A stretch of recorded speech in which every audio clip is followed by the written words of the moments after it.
नमो नमः। आज वैयाकरण सिद्धांत कौमुदी ग्रंथ का अच संधि प्रकरण प्रारंभ हो रहा है।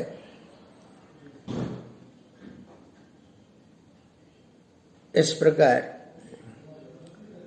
अच संधि के प्रारंभ में संधि किसे कहते हैं,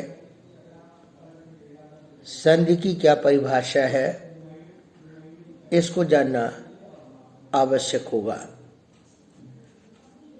जैसा कि आपने पिछले पाठ में संहिता संज्ञा सूत्र में देखा कि वर्णों के अत्यधिक सामीप्य की संहिता संज्ञा होती है,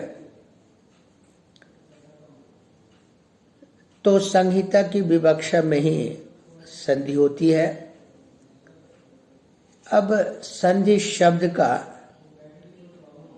जो व्युत्पत्ति लभ्य अर्थ है, इसके विषय में चर्चा करेंगे। संधि शब्द सम उपसर्ग युक्त दूधय धातु से की प्रत्यय जोड़कर बनता है। सम धा की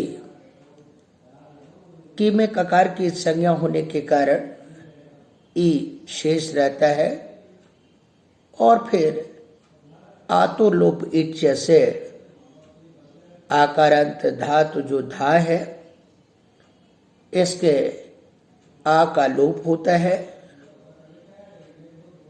समधि और मोनुस्वार से अनुस्वार को परसवर्ण होकर संधि, मोनुस्वार से म को अनुस्वार होकर संधि। लेकिन यदि हम उसे वापदांत से परसवर्ण कर लें तो उस अनुस्वार के स्थान पर न आदेश होकर संधि शब्द बनता है। संधि शब्द संस्कृत में पुल्लिंग है, क्योंकि क्यंतो घु की प्रत्यांत जो घुसंज्ञक धातु उसका पुल्लिंग में प्रयोग होता है, इसलिए संधि शब्द संस्कृत में पुल्लिंग है। भले ही हिंदी भाषा में संधि शब्द का स्त्रीलिंग में प्रयोग हो, परंतु संस्कृत में संधि शब्द का पुल्लिंग में ही प्रयोग होता है। अब वर्ण संधानम संधि या संधि की परिभाषा की जा सकती है, अर्थात वर्णों के मेल को संधि कहते हैं। संधि का शाब्दिक अर्थ हुआ मेल। तभी तो इतिहास आदि में दो राजाओं के मिलने पर कहा जाता है दो राजाओं में संधि हो गई। तो संधि का अर्थ है मेल। तो जब दो वर्ण परस्पर अत्यधिक सामीप्य में होते हैं तो उनमें जो विकार उत्पन्न होता है, उसमें जो परिवर्तन होता है, उसे संधि कहते हैं। यह परिवर्तन कभी पूर्व वाले वर्ण के स्थान पर, कभी पर वाले वर्ण के स्थान पर और कभी दोनों वर्णों के स्थान पर होता है। अलग अलग संधि में इनके परिवर्तन के नियमों को बताया जाएगा। आप सब जानते ही हैं कि वर्ण समाम्नाय के द्वारा जब प्रत्याहार का निर्माण किया जाता है तो जिस क्रम से वर्णों का उपदेश है, व्याकरण का नियम भी उसी क्रम के आधार पर बनता है। इसलिए चूंकि अच प्रत्याहार पहले है, इसलिए संधि में भी अच संधि को पहले रखा गया है। अच संधि में जब जो भी वर्ण होंगे उन्हीं के स्थान पर परिवर्तन दिखाया जाएगा, इसलिए इस प्रकरण का नाम अच संधि है। यानी अच वर्णों के स्थान में होने वाले परिवर्तन या विकार को अच संधि कहते हैं। अब अच वर्ण के स्थान पर जो विकार होगा, जिस रूप में विकार होगा, वह अच संधि का एक भेद माना जाएगा। जैसे जब अच वर्ण के स्थान पर य व र ल जो यण है, इस रूप में परिवर्तन होगा तो वह अच संधि का एक भेद यण संधि कहा जाएगा। लेकिन अच वर्ण के स्थान पर जब अय, अव, आय, आव ये चार आदेश होंगे, जिसमें अय आदि है, इसलिए यह अच संधि का एक भेद अयादि कहलाता है। इसी प्रकार जब अच वर्ण के स्थान पर हम अ, ए, ओ जो गुण है इस रूप में परिवर्तन करते हैं तो वह अच संधि का एक भेद गुण संधि के रूप में आता है। जब अच वर्ण के स्थान पर आ, आई, औ जो वृद्धि है इस वर्ण के रूप में आदेश होता है तो उसे हम वृद्धि संधि कहते हैं। और जब अच वर्ण के स्थान पर उन्हीं का दीर्घ रूप आदेश होता है तो वह अच संधि का एक भेद दीर्घ संधि कहलाता है। जब अच वर्ण जो यदि पूर्व में हो और पर वाला वर्ण उसी के रूप में परिवर्तित हो जाए तो वह पूर्व रूप संधि होगी। यदि पूर्व वाला वर्ण पर वाले अच वर्ण के रूप में परिवर्तित होता है तो वह पर रूप संधि कहलाता है। संधि के भेद के बारे में भी कई विकल्प हैं। कुछ लोग संधि के भेद 3 मानते हैं। अच संधि जिसे स्वर संधि कहते हैं, दूसरा हल संधि जिसे व्यंजन संधि कहते हैं, तथा विसर्ग संधि। इस प्रकार संधि के 3 भेद माने जाते हैं। परंतु सिद्धांत कौमुदी में संधि के 5 भेद हैं। प्रकृतिबद्ध भाव संधि को एक स्वतंत्र संधि के रूप में स्वीकार किया गया है और स्वादि संधि को भी एक स्वतंत्र संधि के रूप में स्वीकार किया गया है। इस प्रकार अच संधि, प्रकृतिबद्ध भाव, हल संधि, विसर्ग संधि और स्वादि संधि, इनको मिलाकर संधि के 5 भेद माने गए हैं, इसलिए पंच संधि है। लोक सिद्धांत कौमुदी में प्रकृतिबद्ध भाव संधि को अच संधि के अंतर्गत अंतर्भाव कर लिया गया है और स्वादि संधि को भी विसर्ग संधि के अंतर्गत अंतर्भाव कर लिया गया है। इसलिए लघु सिद्धांत कौमुदी ग्रंथ में संधि के 3 भेद बताए गए हैं। इस समय आपको वैयाकरण सिद्धांत कौमुदी ग्रंथ के अनुसार समझना होगा और इसी को आधार बना करके पाठ का प्रारंभ किया जा रहा है। अच संधि में जो प्रथम संधि है वह यण संधि है। इसके नामकरण के बारे में भी देखें। यण एक प्रत्याहार है जिसमें य, व, र, ल ये 4 वर्ण आते हैं। अच वर्ण के स्थान पर यण वर्ण के रूप में परिवर्तन होने के कारण इस संधि का नाम अच संधि है। अब यह यण रूप परिवर्तन कब किस परिस्थिति में होता है, इसके लिए यण संधि का सूत्र है एको यणचि। इस सूत्र में इकः एक पद है जो षष्ठ्यंत है, यण दूसरा पद है जो प्रथमांत है और अचि तीसरा पद है जो सप्तम्यंत है। जैसा कि आप जानते हैं, यदि किसी सूत्र में अनिर्धारित अर्थ में अनिर्धारित संबंध विशेष में षष्ठी होती है तो वहां पर षष्ठी स्थानीय योगा इस सूत्र से स्थानीय पद की अनुवृत्ति होती है। इसलिए इकः षष्ठ्यंत पद को देखकर यहाँ पर स्थानीय पद की अनुवृत्ति होती है। इसी प्रकार अच में सप्तमी विभक्ति होने के कारण यहाँ पर तस्मिन् निति निर्दिष्टे पूर्वस्य इस परिभाषा के द्वारा यह निर्देश किया जाता है कि सप्तमी निर्दिष्ट जो अचि पद है, आप कोई भी कार्य उस अच से अव्यवहित पूर्व वाले एक को ही करेंगे।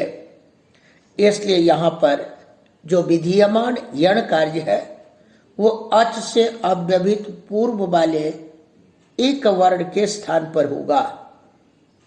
इस प्रकार इस सूत्र का अर्थ होता है अच से अव्यवहित पूर्व वाले एक के स्थान पर यण आदेश हो, संहितायाम अर्थात संहिता के विषय में। इसलिए भट्टोजी दीक्षित ने सिद्धांत कौमुदी में इस सूत्र का अर्थ बताते हुए कहा है, एक स्थाने यण स्याद् अचि संहितायाम विषये। अब उदाहरण के तौर पर सुधि धनम उपास्य को लें। यहाँ पर सु में उ एक है, धी में ई भी एक है, उपास्य में उ भी एक है। लेकिन इन सभी एक वर्णों के स्थान पर हम यण नहीं कर सकते, बल्कि ऐसे एक के स्थान पर यण करेंगे जिसके अव्यवहित उत्तर में अच वर्ण हो, अर्थात अच से अव्यवहित पूर्व वाले एक वर्ण के स्थान पर ही यण करना होगा। ऐसे में जो उपास्य का उ है उससे अव्यवहित पूर्व में धकारोत्तरवर्ती ईकार है। इस प्रकार उ अच से अव्यवहित पूर्व में ई वर्ण होने के कारण इस ई को यण के रूप में य आदेश होगा और सु ध य उपास्य ऐसी स्थिति बनेगी। यहाँ पर हम सु के उ को यण नहीं कर सकते, क्योंकि प के बाद आ अच तो है, परंतु उस आ से अव्यवहित पूर्व में सु का उ नहीं है, इसलिए उ को यण नहीं हो सकता। न ही उपास्य के उ को यण होगा, क्योंकि पा में प के बाद जो आ है, इस आ अच से अव्यवहित पूर्व में उपास्य का उ नहीं है। तो हर दृष्टि से इस उदाहरण में धकारोत्तरवर्ती ईकार के स्थान पर ही यण आदेश होता है। यहाँ पर अनेक शंकाएं उपस्थित होती हैं। जिज्ञासा की जाती है कि एक प्रत्याहार में तो ह्रस्व ई का पाठ है, फिर यहाँ सुधी में जो विद्यमान दीर्घ ई है उसके स्थान पर भला यण कैसे हो सकता है? इसका उत्तर देते हुए कहते हैं कि जो प्रत्याहार के अंतर्गत वर्ण है, अर्थात प्रत्याहार अपने जो बोध्य है उससे ज्ञात होने वाले जो वर्ण है उनके का तो बोध कराता ही है, बल्कि उनसे जो पुनः उनके भेद बोध होते हैं उनके अर्थ को भी बताता है। इसलिए यहाँ पर एक का अर्थ जो ई ओरी और उससे जो पुनः बोध्य होगा उसके भेद उनका भी ग्रहण किया जाता है। इसलिए ई से दीर्घ आदि ई का भी बोध होता है। तभी तो भट्टोजी दीक्षित प्रौढ़ मनोरमा आदि ग्रंथ में लिखते हैं, प्रत्याहार ग्रहणेषु तद वाच्य वाच्य निरूढ़ा लक्षणा। प्रत्याहार ग्रहणे अर्थात जहां कहीं प्रत्याहार से वर्ण का ग्रहण हो, तद वाच्य उस प्रत्याहार का जो वाच्य अर्थात बोध्य अर्थ, तद बोध्य और उससे जो बोध्य उसका भेद, उस अर्थ में प्रत्याहार की शक्ति है। इसलिए यहाँ पर ह्रस्व ई से दीर्घ ई का भी बोध होता है। इसी बात को ध्यान में रखते हुए यहाँ पर पहले दीर्घ ई ही उदाहरण के रूप में दिया गया है और इसमें प्रमाण पाणिनि के कई सूत्र भी है, जैसे ल्वादयश्च, लू प्लस आदय। यहाँ पर दीर्घ उ में यण खुद स्वयं पाणिनि जी ने करके बताया है, इसलिए ल्वादय में यहाँ पर यण संधि है। इसी तरह से प्वादि नाम ह्रस्व, यह पाणिनि जी का भी सूत्र प्रमाण है कि प्रत्याहार से जो बोध्य वर्ण है वो अपने भेदों के भी बोधक होते हैं, इसलिए इसमें कोई आपत्ति नहीं है। अब यहाँ दूसरी शंका की जाती है कि यहाँ पर एक में 4 वर्ण हैं, एक प्रत्याहार है, ई ओ री ली, ये 4 वर्ण आते हैं और यण भी प्रत्याहार है जिसमें य व र ल, ये 4 वर्ण आते हैं। तो क्या किसी भी यण वर्ण के स्थान पर किसी भी एक वर्ण के स्थान पर कोई भी यण वर्ण आदेश हो सकता है? उसका उत्तर देते हैं, नहीं, ऐसा आप नहीं करें, बल्कि यहाँ पर हम स्थान की समानता वाला ही आदेश करेंगे। इसलिए ई का उच्चारण स्थान तालु है तो तालु स्थान वाला यण य ही करेंगे। उ का उच्चारण स्थान ओष्ठ है तो ओष्ठ स्थान वाला यण जो व है वही करेंगे। और री का स्थान मूर्धा है, इसलिए मूर्धा स्थान वाला जो यण र वही करेंगे। और लृ का स्थान दंत है, इसलिए लृ के स्थान पर दंत स्थान वाला ल वर्ण ही आदेश के रूप में करेंगे। अर्थात स्थान से समानता हम लेंगे। इसका मतलब ई के स्थान पर य, उ के स्थान पर व, रि के स्थान पर र और लृ के स्थान पर ल आदेश यण संधि में होता है। अब यहाँ जिज्ञासा की जाती है, स्थान से समानता करने की क्या आवश्यकता? एक में भी 4 वर्ण हैं, यण में भी 4 वर्ण हैं। ऐसी स्थिति में दोनों स्थानीय और आदेशों की संख्या तो समान है, फिर तो यथा संख्य मनुदेश समानम, इस नियम के आधार पर स्थानीय और आदेशों की यदि संख्या समान हो तो क्रमशः आदेश हो, इस नियम के आधार पर भी क्रमशः आदेश किया जा सकता था, तो स्थानीय की समानता के आधार पर आदेश करने की क्या आवश्यकता? इसका उत्तर देते हैं कि यहाँ पर स्थानीय और आदेशों की संख्या समान नहीं है, क्योंकि जब यह बताया जा चुका है कि प्रत्याहार में आने वाले वर्ग अपने दीर्घादि वर्णों के बोधक होते हैं, तो इक से प्रत्येक वर्ण 18-18 होंगे, तो ई 18, उ 18, री 18, लृ 12, तो इक पद से षट षष्ठिर गृह्यते अर्थात 66 वर्ण हो जाते हैं। और यण से हम यदि य व ल इसको अनुनासिक और अननुनासिक माने तो 6 ये हो जाएंगे और र 1 7, परंतु यण आदेश है, विधीयमान है, और जो विधीयमान होता है वो अपने सवर्णी का बोधक नहीं होता।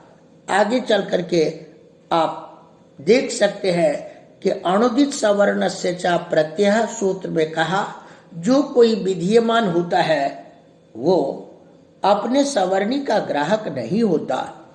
और एक परिभाषा भी है, भाव्यमानेन सवर्णानाम ग्रहणम न, अर्थात जो भाव्यमान है उससे सवर्णी का बोध नहीं होता है। इस परिस्थिति में यण की संख्या तो 4 होगी और एक की संख्या 66 होगी, दोनों की संख्या समान नहीं है। यदि यह कह ले कि हम जाति से ले, तो एक तो जाति में जो ई है वो जाति के रूप में ले, उ जाति के रूप में ले, री जाति के रूप में ले और लृ जाति के रूप में ले, तो ऐसी परिस्थिति में भी यहाँ पर जाति को ध्यान में रखने से री और लृ की सवर्ण संज्ञा होने के कारण री के स्थान में लृ और लृ के स्थान में लृ, इस तरह से री लृ की सवर्णता होने पर री के स्थान में र आदेश और लृ के स्थान में लो आदेश की संभावना बन सकती है। इसलिए इन सब विवादों से हट करके स्थान के आधार पर ही आदेश करना उचित होता है। इस प्रकार सुधि धनम उपास्य में धकारोत्तरवर्ती इकार को य आदेश किया गया और बन गया शुद्ध उपास्य। इन दोनों को यदि मिला देते हैं तो बन जाता है शुद्धोपास्य। इसी तरह से मधु धनम अरि, यहाँ पर जो अरि का अच है उससे अव्यवहित पूर्व में धकारोत्तरवर्ती उकार है, उकार का उच्चारण स्थान ओष्ठ है और वह का उच्चारण स्थान ओष्ठ है, इसलिए उ के स्थान पर वह आदेश मध्व अरि और संयोग करके वर्ण संयोग करने के बाद मध्वरी। इसी प्रकार जब धात्री धनम अंश को लेते हैं तो यहाँ अंश जो वर्ण है यह अच है, इससे अव्यवहित पूर्व में जो तकारोत्तरवर्ती री है उसके स्थान पर र आदेश करके धात्रंश बनता है और लृ धनम आकृति है, यहाँ पर आकृति अच है। इस अच पर में रहने के कारण लृ के स्थान पर लो आदेश होकर के लाकृति शब्द की सिद्धि होती है। सामान्य रूप से बालक के लिए ये चारों उदाहरण एक एक जो एक के उदाहरण बताए गए हैं, परंतु यहाँ जिज्ञासा होती है कि जब सुधि में उपास्य पर में रहने के कारण यण किया गया और यण करने के बाद यहाँ ध के द्वित्व की प्राप्ति होती है, क्योंकि द्वित्व करने वाला सूत है अनचिच। अब अनचिच इस सूत्र के अर्थ को समझने के लिए आप ध्यान रखें कि यहाँ पर यरो अनुनासिके अनुनासिको वा, इस सूत्र से यरह इस षष्ठ्यंत पद की अनुवृत्ति होती है और वा की भी अनुवृत्ति होती है। फिर अचोरहाभ्याम द्वे, इस सूत्र से द्वे पद की और अचह पद की अनुवृत्ति होती है। इन सब को मिला करके अनचिच सूत्र का अर्थ होता है अचह पराभ्याम यरो द्वेवास्तो न त्वचि।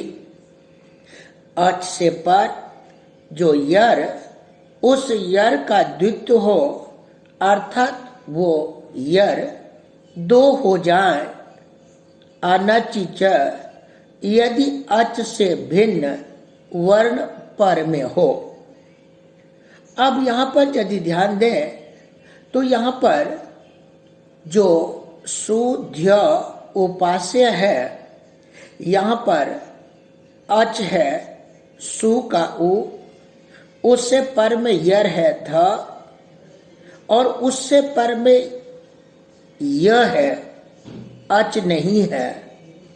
तो यह जो अच भिन्न वर्ण है उसके पर में रहने पर जो यर ध, उस ध को द्वित्व होकर के सु ध ध य उपास्य ऐसी स्थिति होती है।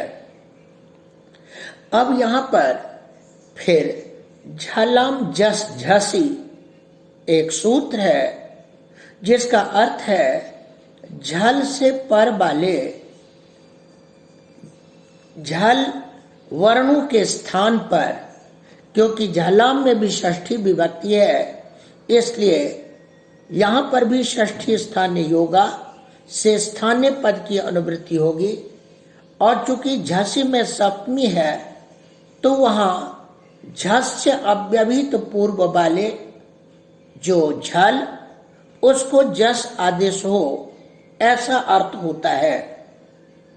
इस स्थिति में जो सु ध ध य उपास्य है, यहाँ पर जो पूर्व धकार है उस ध को जस्त्व अपने वर्ग का तृतीय वर्ण होकर के द बनता है।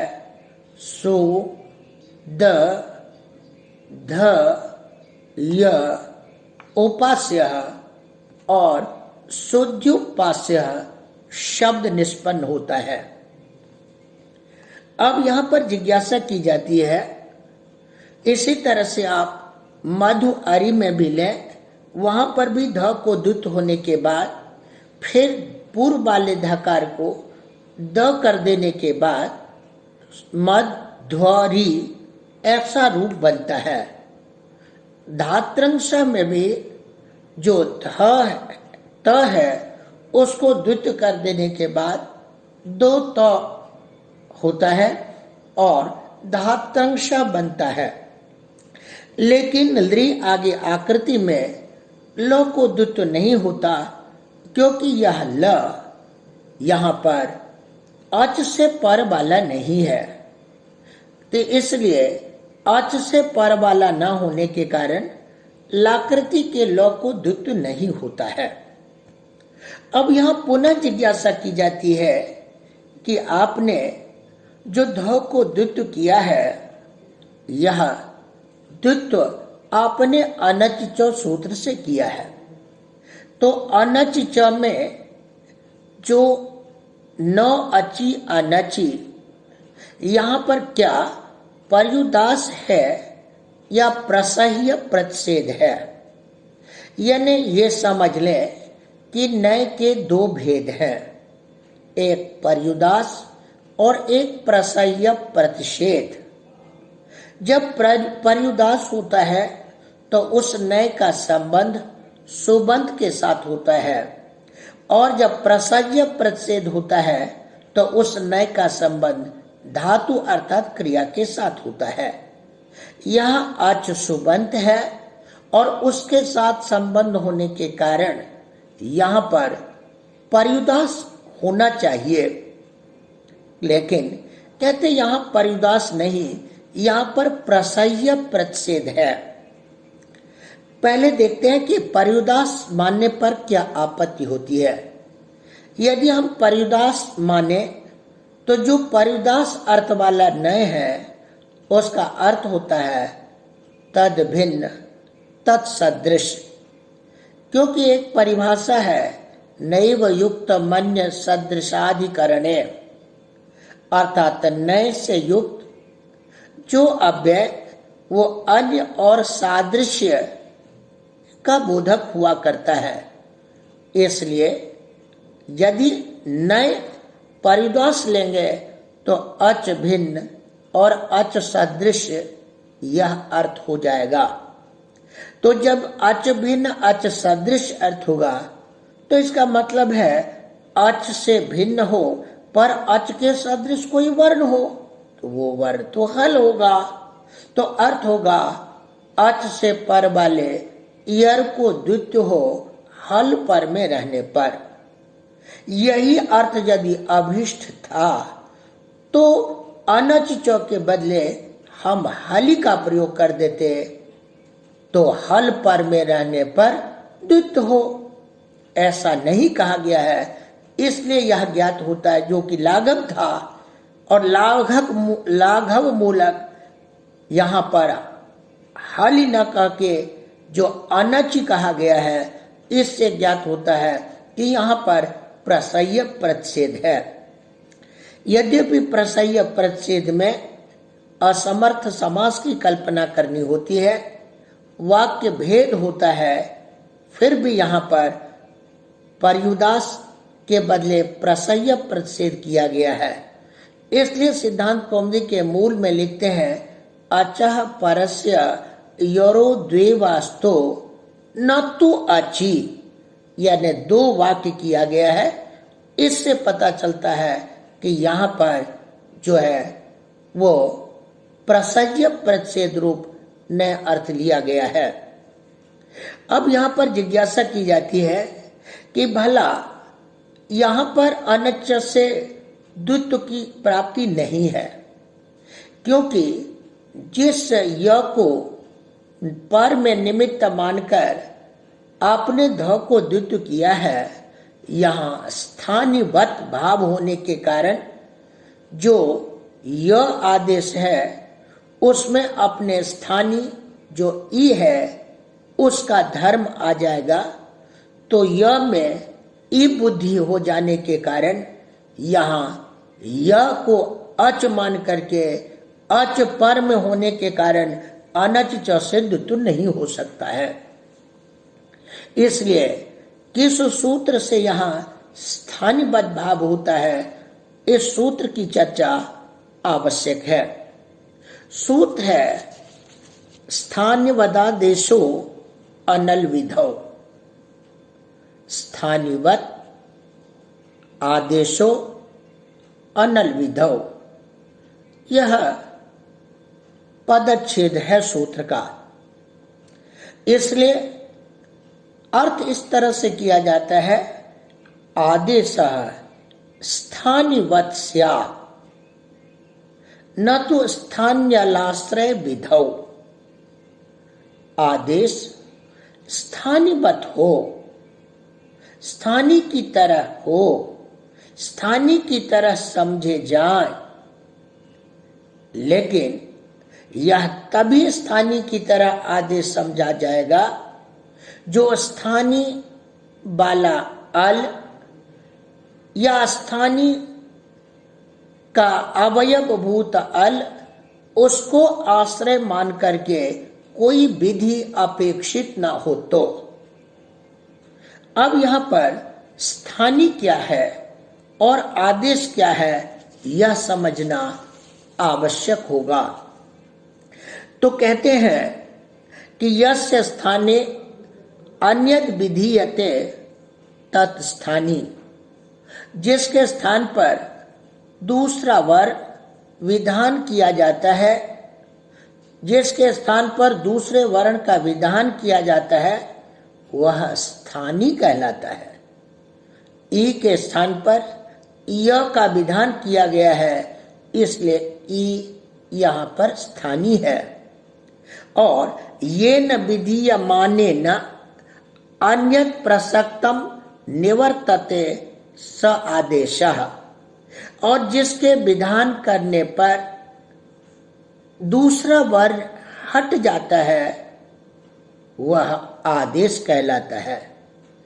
अर्थात य के विधान करने पर ई वर्ण हट जाता है तो यह आदेश है। इस प्रकार एको यणचि सूत्र में एक स्थानी है और यण आदेश है। आदेश स्थानीवत। अब जब स्थानीय शब्द का ज्ञान हो गया तो यहाँ पर वति प्रत्यय है। स्थानिना तुल्यम स्थानीवत, यहाँ पर वति प्रत्यय है। तेन तुल्यम क्रिया चेद वति, यदि किसी के साथ तुलना की जाती है तो वहां पर वत प्रत्यय होता है। इसलिए यहाँ पर स्थानीय के साथ तुलना होने के कारण यहाँ पर स्थानीय वत शब्द का प्रयोग होता है। अब स्थानीय जो इकार या इक, वह एक की तरह आदेश हो जाएगा। अर्थात स्थानीय में जो धर्म है, आदेश उस धर्म से युक्त माना जाएगा। तो स्थानीय में तो अचत्व धर्म है इकार रूप, तो आदेश में जो य है उस य में वो अचद धर्म आ जाएगा।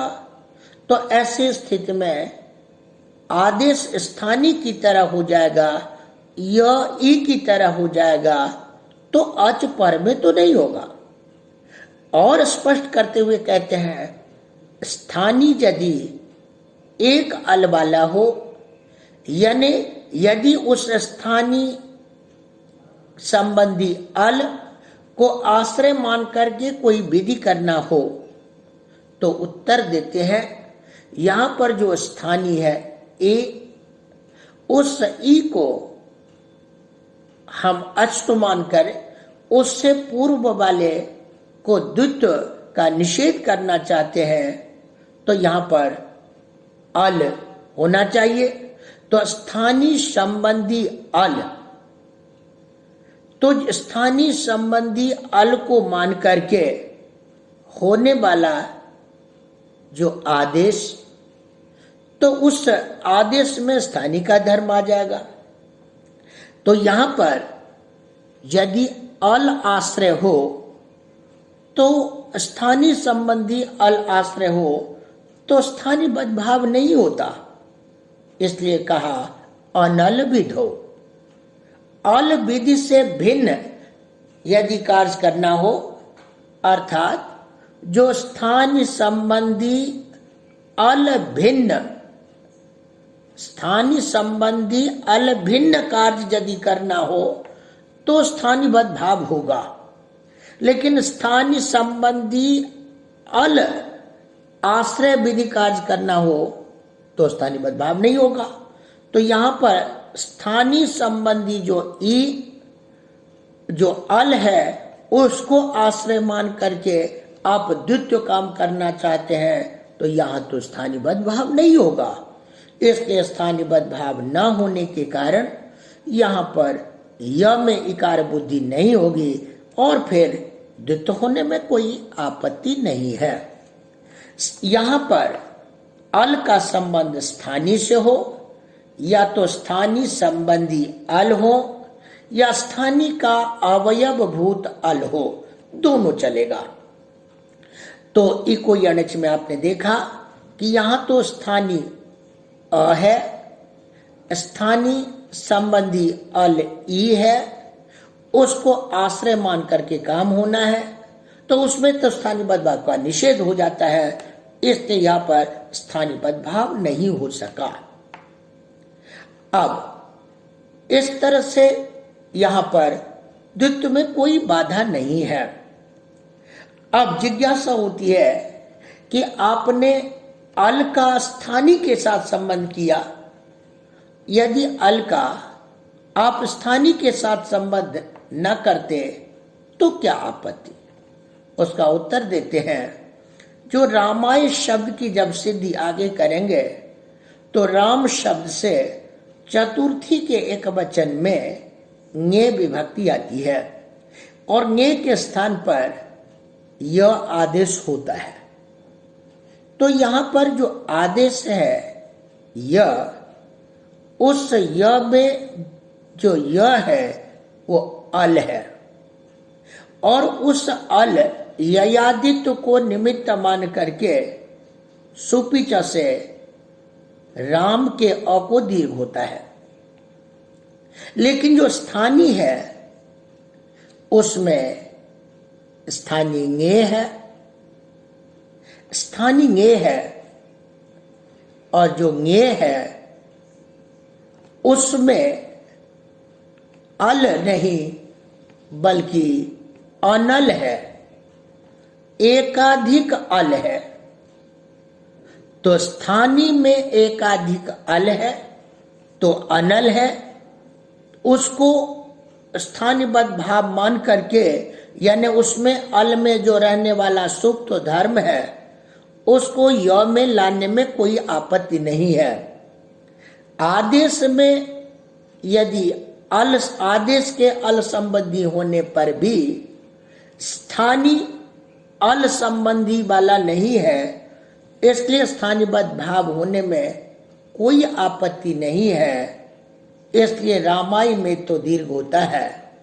यदि हम यहाँ पर उस अल का आदेश में भी मान लेते, आदेश आश्रय अल कर लेते, स्थानीय संबंधी अलाश्रय कर लेते तो रामाय में दीर्घ नहीं हो पाता। इसी तरह से स्थानीय संबंधी अल, ये भी हम अर्थ कर सकते हैं।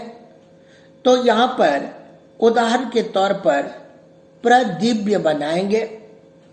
यहां पर दिव्य धातु से जब व्यक्त्वा प्रत्यय करते हैं और फिर उसे प्र के साथ कुगति प्रादेय से समास करेंगे। समास होने के बाद समास्य ने पूर्वे तो ल्यप से समास हो जाने पर एक्त्वा के स्थान पर होता है ल्यप आदेश और ल्यप में अनुबंध लोप करके य बचता है।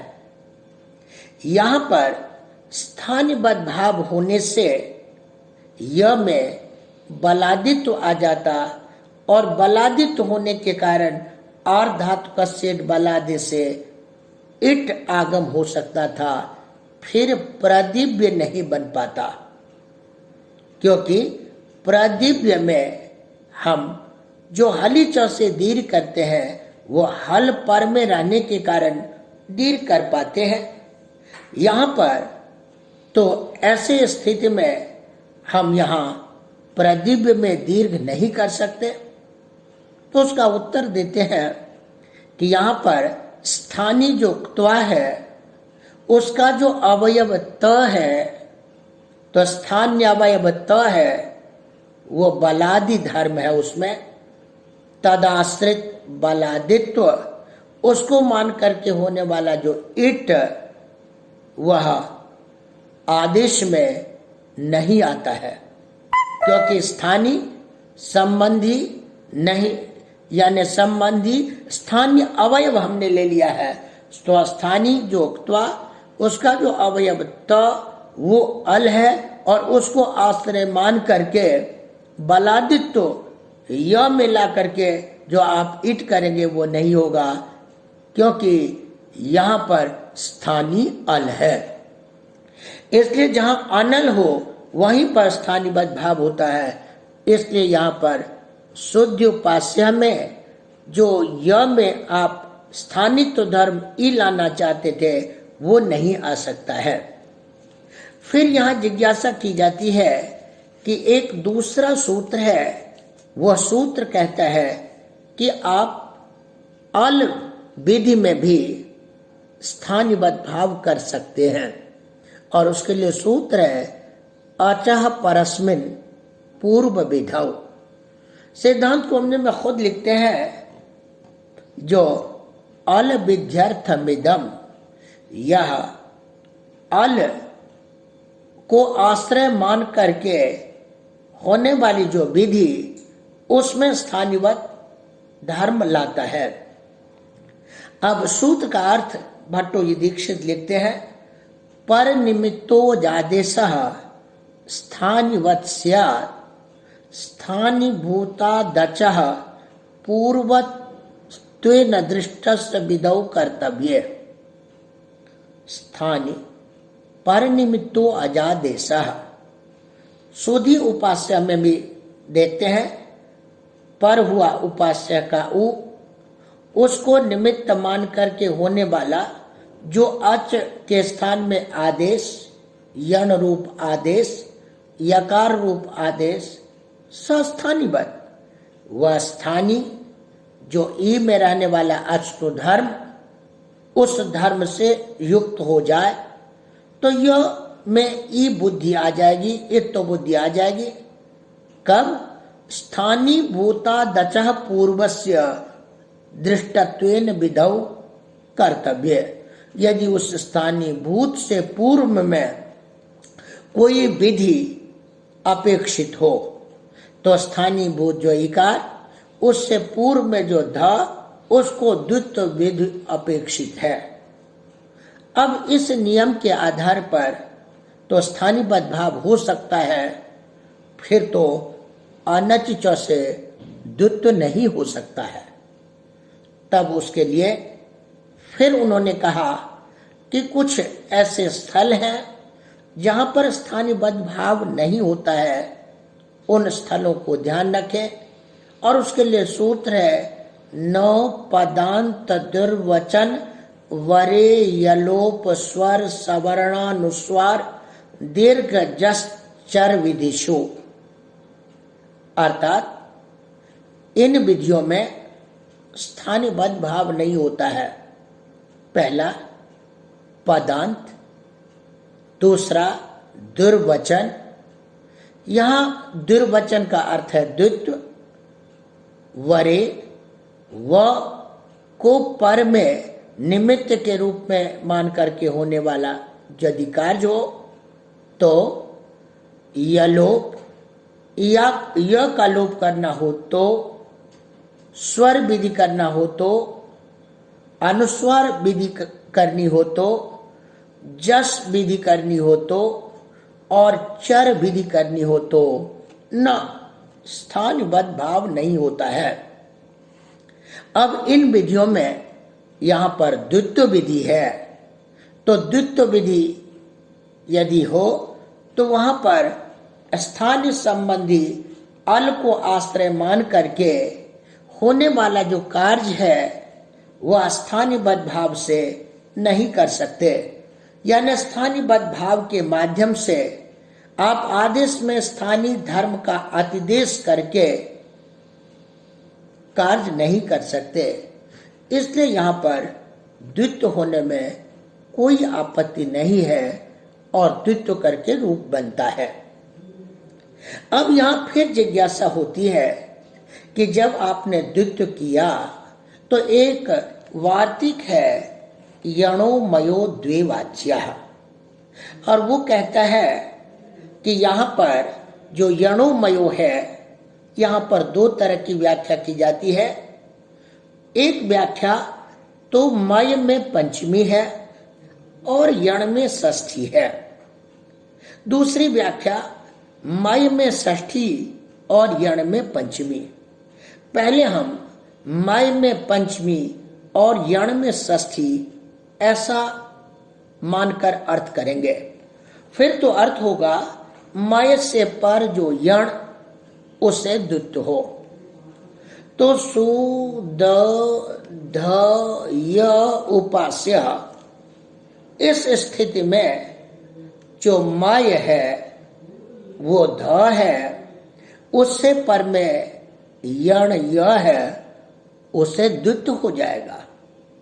अब जब द्वित्व हो जाएगा तो दो य वहां होंगे। ऐसी स्थिति में सु द ध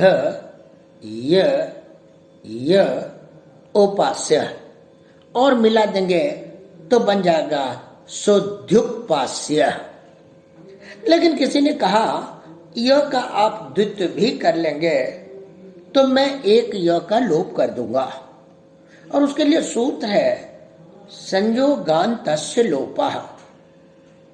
यह ध्यान रखें, संयोगान्तस्य लोपः, इस सूत्र में संयोगान्तस्य यह षष्ठ्यंत है। तो यदि षष्ठ्यंत पद उपस्थित हो तो वहां पर अलून्त्यस्य परिभाषा की उपस्थिति होती है, इसलिए अर्थ हो जाता है संयोगान्तम यत् पदम तदन्तस्य अलह लोपः। संयुक्त वर्ण है अंत में, ऐसा जो पद उसका जो अंत्य अवयव अल उसका लोप हो, तो इस अर्थ के आधार पर जो अंतिम य है उसका लोप हो जाएगा।